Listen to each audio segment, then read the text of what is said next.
Make Click it. on up at the top, go to slideshow. Where is it? On the ribbon bar. Yep. Technology is not my friend. Sorry. Click from beginning. I know how to prepare and make the slides, but not to actually put them into a presentation. There you go. There we go. And you can use the arrow keys or Okay. the mouse. Sounds good. Should I wait another minute or two for more people to come in? Okay. Because that was a really short break, so.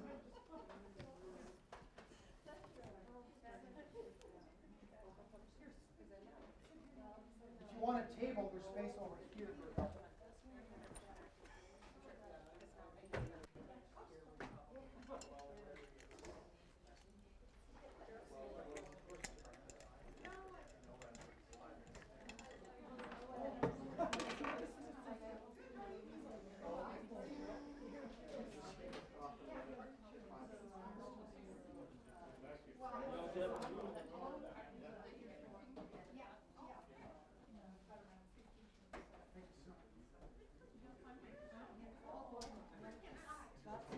Isn't it funny that you and I never ever met each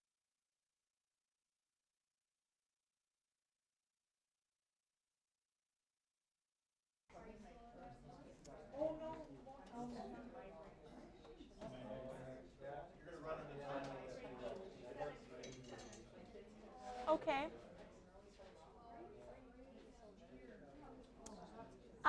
I guess we'll get started. I know it was a short break, but I don't want to run out of time, and I have a lot to say. So I'm just really happy to see that you guys are all interested in adult education and in empowerment through unconventional education. I'm pretty passionate about this topic because I've been working in an adult tutoring program for a while now, and so that's sort of where my research where I got this idea for this research and why I got interested in it. I hope that you all learned something about it, and I know I learned a lot through this process.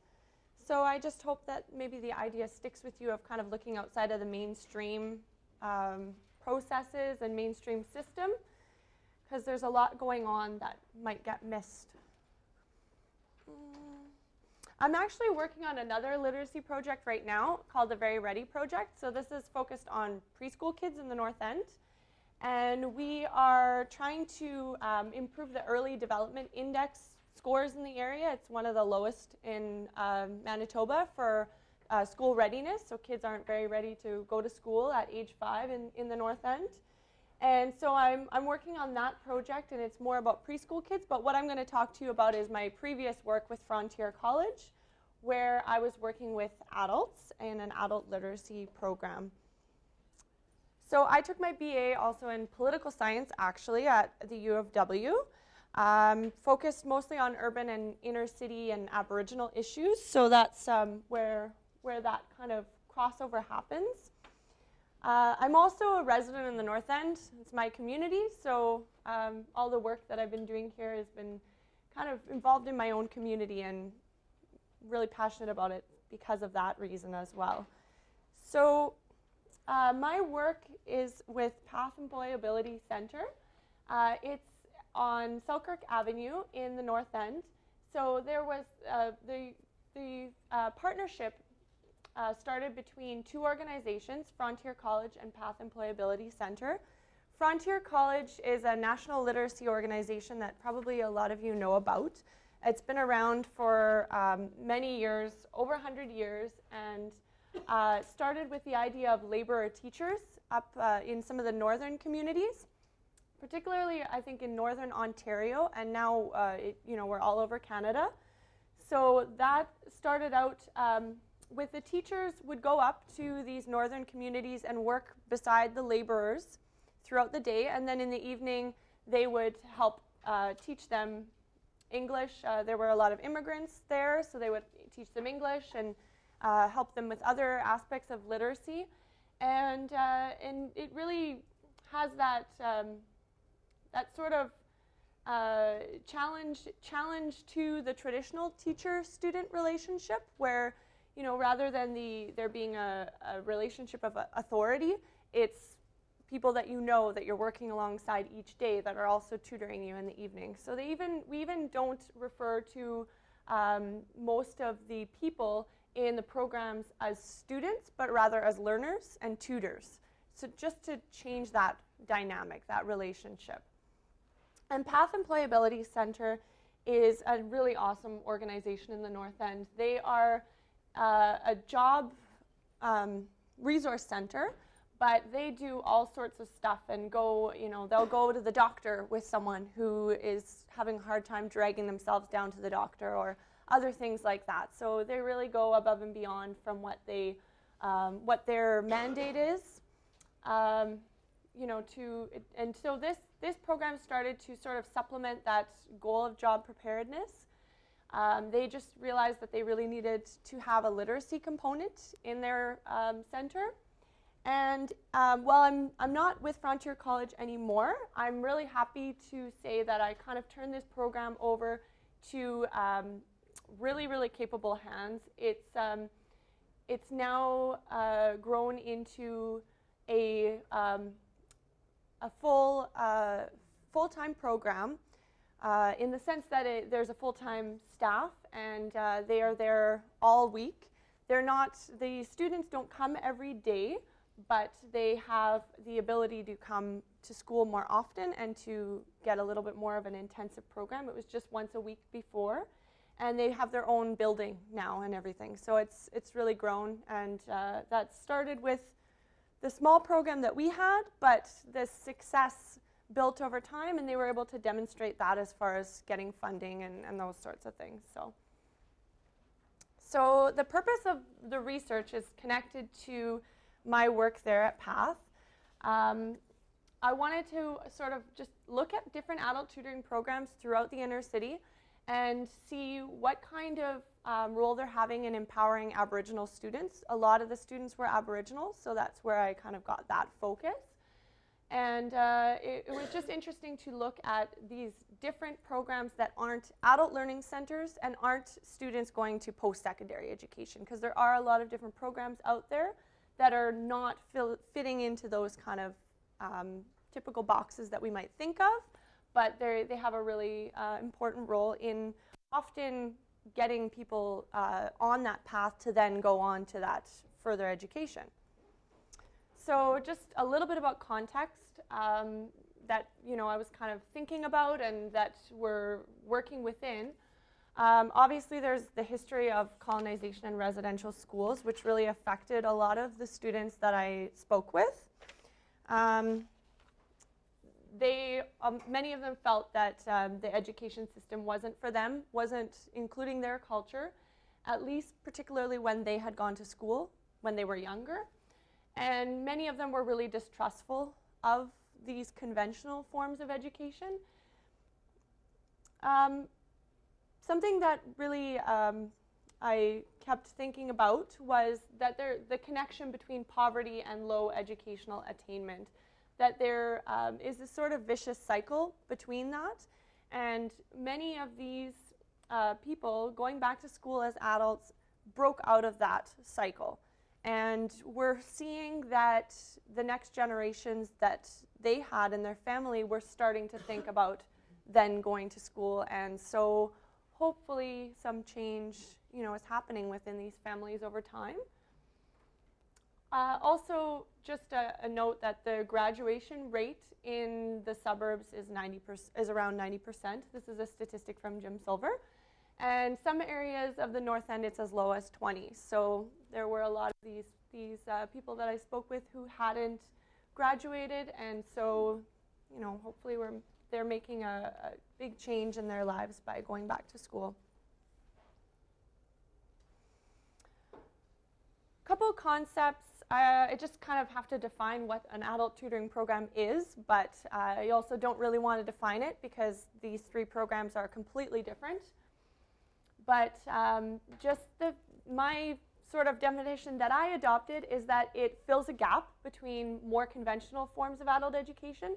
So those would be like going back to school for your grade 12 or getting a post-secondary education. They're really diverse in their form and in their content and in their purpose. And then also just to define empowerment as well, because that's a concept that I kept sort of as a frame for my research. And here I adopted this definition by Nanette Page and Cheryl Tsuba. It's a multidimensional social process that helps people gain control over their lives and fosters power in people for use in their own lives, in their communities, and in their society. So I'll get on to the next slide, but it's a little bit of both for the individual and also for society as well. I thought that Paulo Freire, who a lot of you probably know about, was a really good theoretical inspiration for this research as well. He's a Brazilian educator who talked about developing a critical awareness, and through that having some transformation of identity through education. So it has an impact, the education has an impact on the individual and also in the society through these same sort of processes. You can develop this critical awareness yourself, and that makes a difference in your own life. But of course, it can also mean that you understand the idea of colonization, for example, and how you fit within that. And in that way, it's a tool for a bigger social change as well. This is obviously really relevant when talking about Aboriginal people, because understanding how this has all come about and how history has played out and where you fit within it, and then also some of the things and aspects of your life that might not actually just be your fault. So that was something that a lot of the participants in the research really talked about. Freire influenced the idea of participatory education, which I used as my inspiration in the program at PATH, but also in the research as well. It's able to really sort of be really flexible and open to non-Western forms of knowledge. So at PATH, this was really important. I had a lot of students who, they had these wonderful ideas or things that they wanted to do, and so we took those upon ourselves to do that. One individual was a great writer, but his past was so rocky. He'd been shot several times, and he'd been in these gangs and lost his son to the gang life and all this stuff. And so his writing was about that, so that's what he wanted to write about. And he was a poet too. And his poetry was very, very, very hard to read. But we tried to foster a place where people could bring their knowledge in from before from their lives and write about those things, and feel that they didn't have to hide any of those things to fit into a traditional school and to learn this traditional curriculum. So I had 3 programs that I went out to and spoke with the facilitators and the students there. The first one was my own, so I talked to myself. And I also just spoke with one Aboriginal student. At the time, despite having lots of Aboriginal participants the previous sort of semester, if you want to call it that, although we didn't really, but we only had one student at that time who was Aboriginal. It was we always had people coming and going and things like that. So I spoke with her, and she was a perfect person to speak with, actually, because she's just been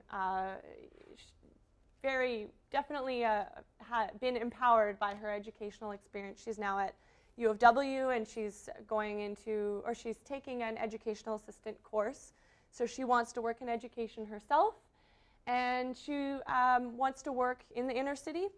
She wants to work with Aboriginal students, and particularly with students who might have a disability, as she really struggled with a learning disability that was undiagnosed for many years. So that was a very good, even though I was only able to speak with one person at my program. Most of the people that we had there at Essential Skills at PATH had actually completed high school, but either they had just lost this knowledge or they had been pushed through the system and hadn't really comprehended what, the material in a way that they could then go out and, put that to good use in their lives and have good job prospects and all that kind of thing. I just wanted to point out that I kind of included the pictures of each of the places because it just shows you how most of them have a sort of an unconventional school setting, and I think that's part of what really helps these participants. Most of them didn't have good experiences with school before, so coming to a resource center and then finding out there's a literacy program there and sort of getting into the literacy program that way was a little bit more of a positive experience with those relationships already built with the counselors and people there than signing up for classes at some sort of traditional school type place or what they would feel that is a traditional school. The second program I looked at is the adult literacy program through the Winnipeg Adult Education Center. So this is the Manitoba Literacy Stages program. It's actually pre-high school. So this program caters to people who have, for whatever reason, missed out on their education and or maybe were pushed through and need to go back a little bit. And so it sort of corresponds, I think, to grade level or education level 1 is grade 1 to 3 or 1 to 4. Education level 2 is 4 to 6, and education level 3 is 7 to 8, and then they can go into a grade 9 through the program as well. They have the grade 9 there in the same building as well, so that when they go into high school, they don't have to shift right away. There's a little bit of a buffer period where they're able to stay in the same program with the same building anyways, with the same people that they've built these relationships with. So I talked with Barb Yashushin, who's the department head there, and also with 5 students. 2 of them were grade 9, so they could somewhat reflect, although it's not too much of a retrospective look because it's so recent, but they could reflect back on the program. And then 3 students who were also in the program at the time.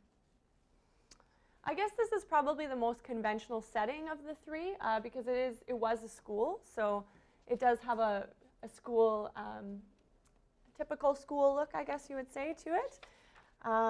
But the way they run the program is totally different. So the third one is the Beginning University Successfully program.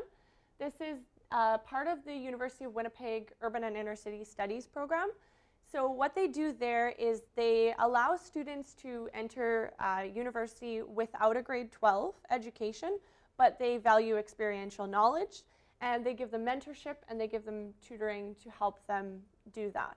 So this is a pre-university course that they can take to help them get up to speed. I spoke with people who had already entered post-secondary, so I guess in a way that kind of skews my sample a little bit because they had good experiences. Obviously, they're now in post-secondary school. But it was good because they could reflect back on the program. And also, one of them is a tutor in the program. So she's also a facilitator of the program as well. So she could reflect on her experience as well as some of the other experiences that she's witnessed. So I'll go through the rest of the slides pretty much are going to have quotes on them, which either sort of exemplify each of the things that I came across when talking to the different students.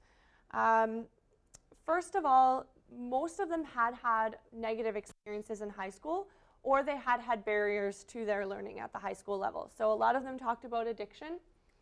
The first quote says, by the time I was 13, I was already abusing substances and skipping a lot of classes. So this was a girl who had actually moved too. So the second point of relocation, that was something that affected her too. She had moved from somewhere in BC And so she felt that was very hard. She'd moved partly because she had become pregnant and kicked out of her school for being pregnant.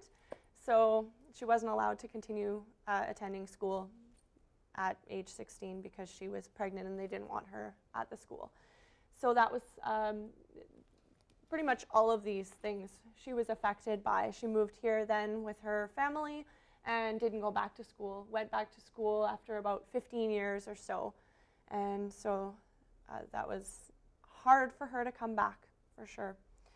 Another person who was relocated is the quote that is up there is from a woman who had come from Winnipeg to from her reserve to Winnipeg because her school or her reserve didn't have grade 11 and 12. So she wasn't able to stay there. I think that might have been Shamattawa. I'm not sure what the circumstances are up there right now, but yeah, she wasn't able to stay there at that time. So she was really frustrated because she was being pulled back by her mom saying, oh, come back, I have, two disabled kids and I'm disabled and so I need your help. She wanted her back there instead of in school here. So she was really torn between the two, staying here, trying to finish her education in a community she doesn't know anyone and, felt really lost, and going back to help her family. Some of the students talked about abuse from teachers that were white. That wasn't in Winnipeg, that was more on the reserve communities. I was really surprised at one who was only 21 because I thought that was, that she was only in school a few years ago. So I thought that was quite surprising. I didn't find out, any details on where that was or anything like that, but yeah, I was really surprised about that one. I thought I might hear that from a few of the older participants. There were people from 20 all the way up to 50 or 55. So I would have maybe thought that would have happened with one of the older people, but this was someone who was 21, so I was really surprised about that. And the last point is hunger. I mean, going to school with nothing to eat and those sorts of things, fundamental things that you need. Struggling to get to school and to finish your classes if you don't have anything to eat. So a lot of the students talked about feeling sort of excluded from mainstream education and from dominant forms of knowledge. So the first quote is from a student at Essential Skills, the program that I was running, and she had been to U of M for a year, and she felt very uncomfortable with the setting there. She was an urban resident, so she wasn't someone who'd come from a small community, but she did feel that she didn't understand the system. She didn't feel comfortable there, and she's the one who ended up now going to U of W, so she is back at university. But she had this mentorship along the way, and she had a lot more support, and her learning disability was diagnosed. So these supports that she got, and particularly, I guess, probably me connecting her with some of those supports and helping her figure out how to get the diagnosis, some of those other things. Having that personal relationship with someone to mentor her along the way was very helpful. The second quote here was a really interesting interview, and I had kind of a hard time sort of discussing his concepts, putting them into words, because he talked about fear and this fear that's with him every day. And it was so hard to put his discussion into words because it was very philosophical in a way, or sort of, very, very abstract. But he was in jail, and he went back to school after being in jail for a few years. And he was at the bus program, so he is now in post-secondary education there. And yeah, putting his concepts into words of this fear that follows him around, that's with him all the time, was really hard. I don't think I can comprehend it, and probably a lot of you can't comprehend the sort of thing that he was going through. So it was really tricky, but just this guarded feeling that he has all the time, everywhere he goes. And that really affected him going back to school and, and being able to sort of integrate himself into the system that he was going to be a part of to go back to school.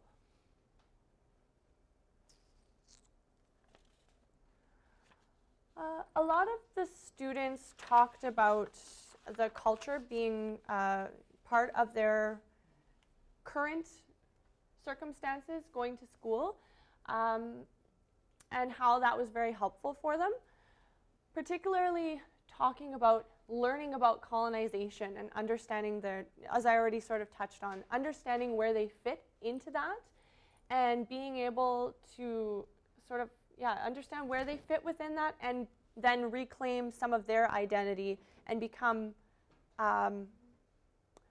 feel positive about Aboriginal culture and about Aboriginal people through their experience. In elementary school and in high school, a lot of the students did not feel that this was part of their experience, so it was really a good experience for them to have that as part of it and to be able to understand their culture.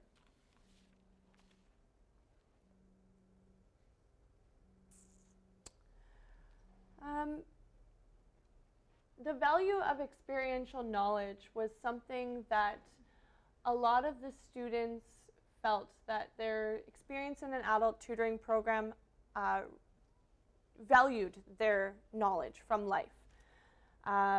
Particularly in the bus program, that was very obvious, as that's part of their whole mandate to look at where this person's been and put some value on their experiential knowledge as well as their formal training. So the whole program there is to integrate formal education and experiential knowledge to come to somewhere where someone can be educated and then go back and use that experiential knowledge as well as the formal training to help their community.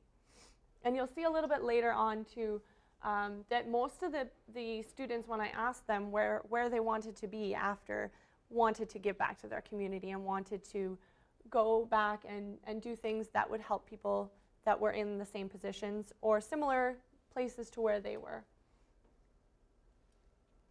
It's also something that I really tried to integrate into the Essential Skills program as well. A lot of the participants had really hard lives, but between our walls there really wasn't any judgment. Particularly one good example is that person that I mentioned, his writing, was full of things that if he had written about it in a high school English class, it probably wouldn't have been accepted, but it was accepted and encouraged that he would write, and we encouraged him to submit things. He had a couple of his writing, or his, I think one was a poem and another one was a short story, accepted into various magazines and things like that throughout the time, so tried to mentor him on that.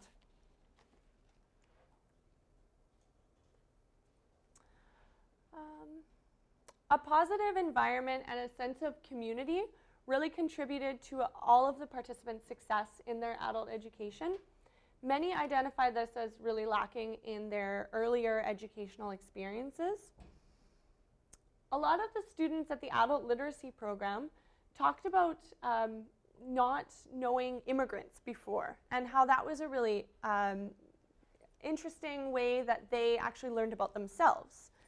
Through realizing this difference and through understanding the difference and maybe some of the hard things that immigrant students had gone through, they were able to also understand some of the things that Aboriginal people are facing, and that bridging of the gap between the immigrant students and the Aboriginal students allowed them to understand themselves. So that was really interesting and become more tolerant and respect the difference.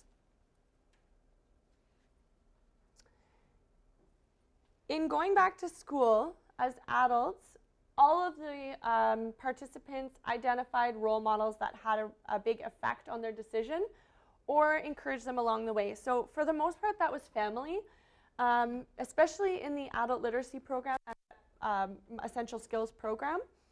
Family was always the motivator, and a lot of the time it was the parent or aunt or something, but it was the child that had graduated from high school, or the daughter who had graduated from kindergarten.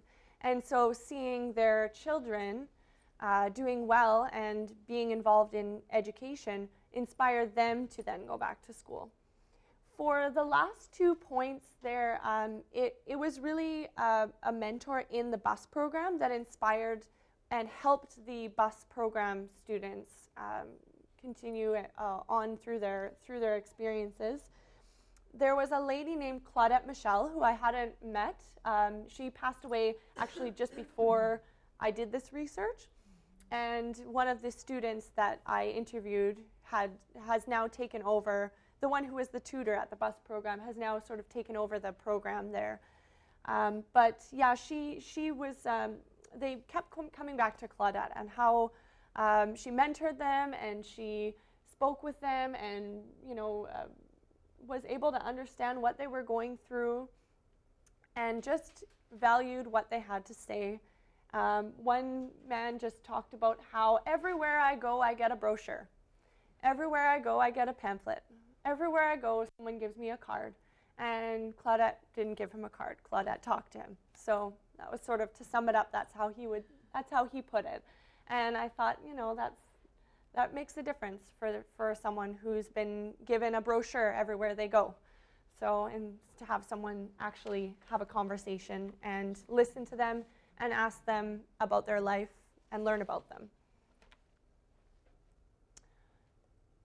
So after they had become inspired to go back to school, partly by one of these role models or by some example in their lives, a lot of them talked about how they were becoming a role model and how that was something that would then, sort of keep them going and encourage them to continue or to go into another form of education after, like post-secondary education or back to or into the high school program from the Manitoba Literacy Stages program. So a lot of the students, talked about, again, a lot of it was family that, that they were inspiring. So it really demonstrated sort of this intergenerational effect that can happen throughout a family or throughout a community. And that can happen between these family members.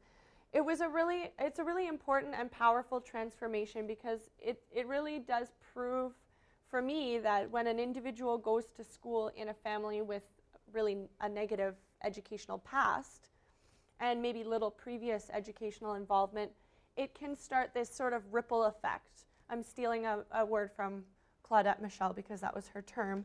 But within a family, and then it inspires others to go and get some education, and hopefully it breaks the cycle of poverty within that particular family, and maybe then within a community. So it definitely starts a ripple.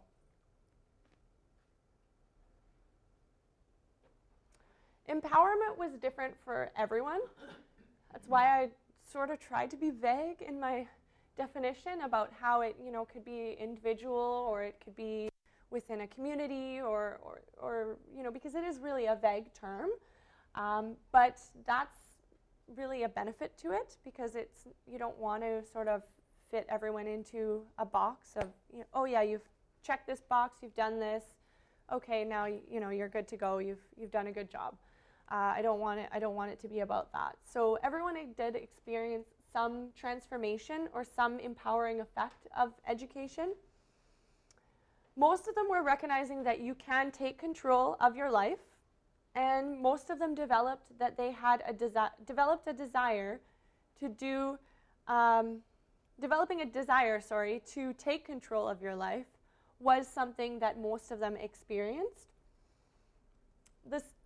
The statements that were coming from their lips were said with strength, determination, with confidence, and with pride. Qualities that definitely weren't, for the most part, present when they were talking about things that they'd experienced in the past and the school experiences that they'd had in the past. So as I said, most of the people that I talked to did want to give back to their community in some way. So these are just 4 examples, but the first one spoke about wanting to be involved in health and research, health research. Second one was talking about counseling, wanting to work with Native youth, with Aboriginal youth. Another one wanting to work with childcare.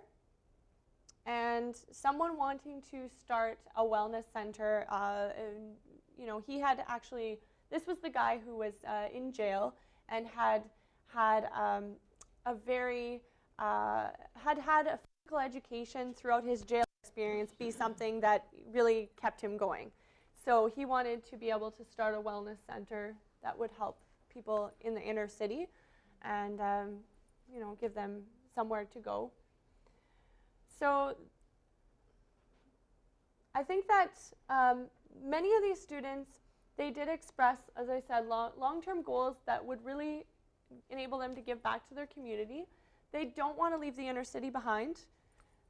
They want to help other people conquer poverty and conquer hardship. And once their journey is complete, they want to stay around. They don't want to leave and, you know, go off and do something else. They were all interested in caring professions or in mentoring professions in the community and in education. I think this is really one of the most beneficial aspects of this community-based education, is enabling students to help others who are in the shoes that they once were. And I think that the combination of the critical awareness and experiential knowledge that these graduates cultivated will make them inspiring and make them relatable in the eyes of these future generations and their community members and the other students that they will mentor. So I don't conclude my research with recommendations. I just looked at these programs, and hopefully maybe they inspire other people to have you know, similar initiatives, or just to think about these innovative initiatives and other ways that people can start other initiatives that are innovative and that are empowering and that maybe are a little bit outside of the conventional form.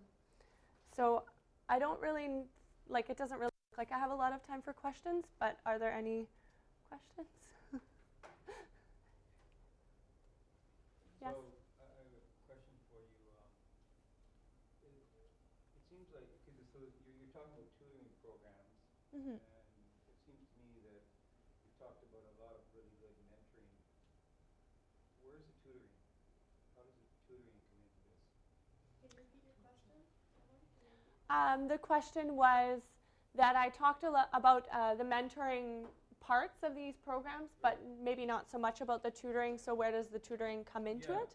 I mean, I did focus more so on, I guess, on some of the relationships that helped the students. And I guess that might have happened mostly because those were the things that they were identifying as being the things that helped them succeed. All of the programs are educational programs, so they are working towards something.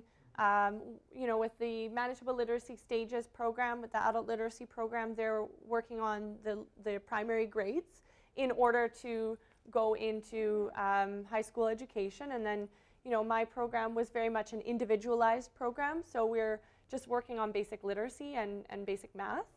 And then the BUS program is about preparing for university. So again, I think it would be they are very individualized because the students have had different experiences in the past, and none of them have a grade 12, so they would be trying to mentor them on their writing skills and things that they would need for university. So I didn't focus as much on the specifics of what's going on in, you know, how these programs, what their content is, but I focus more so on the relationships and the things that were keeping these people in the programs to continue on, and less on the specifics of the programs, just because I wanted to look at how people were becoming empowered through the programs and how they were sticking around, and, you know, what was keeping them, making it different from a previous program. So, I wouldn't, I think all of what you presented in terms of supporting people is important, and I wouldn't argue against it for an instant. And you're obviously trying to support people who have many different needs and come from backgrounds that are troubled and troubling. So that's not my point. But we were involved in a 5-year, $3 million study with the Canadian Millennium Scholarship Foundation that involved 6 communities, 3 were First Nations and 3 weren't, and it was about how to help struggling students get through high school. And one of the main findings that came out of that research, and I think it's supported by other research, is that there has to be the right balance between mentoring and tutoring. If you do just one or the other, you don't get the outcome you're looking for. And sometimes I'm concerned that, many of these programs, while the mentoring is really important, that we don't have the right balance. And it's easy to see why, because you're consumed by people's immediate needs in terms of mentoring. But if we don't find a way to provide the tutoring as well, we're not going to have the educational outcomes that we want, and that they want, actually. And so I'm very impressed with these programs in your research, and I think it's good, but I am concerned, and it's not just here but in other places as well, that we don't have the right balance. That we have to try harder to make sure that that tutoring part is more there. Yeah, no, I agree. I don't know that I feel that we don't have the right balance of the program that I had personally. Maybe that comes across more in the presentation. Like I didn't talk about some of the ways that we, like the specific things that we use to tutor, but that wasn't the focus of this research, to talk about the types of strategies that I use in tutoring the students. It just wasn't the focus of this research. So it's not that we aren't tutoring people. It just wasn't the focus of this research. It was more to talk about, to hear the stories of the students, and I let them really guide the way the research went and the things that I talked about. And I asked them questions about, ways that they learn in the class and things that, that they thought were important, but that wasn't what came across through their words. Those weren't the stories that they told me. They all had good experiences and felt that they were learning, but their stories were more about how what they'd experienced before and what was keeping them involved now and where they wanted to go. So, thank you for sharing, Emily. You've certainly given us some insights into Thanks. some other opportunities for students in our community. And please accept this gift thank as you. a small token of our appreciation. Thank you very much. Sorry.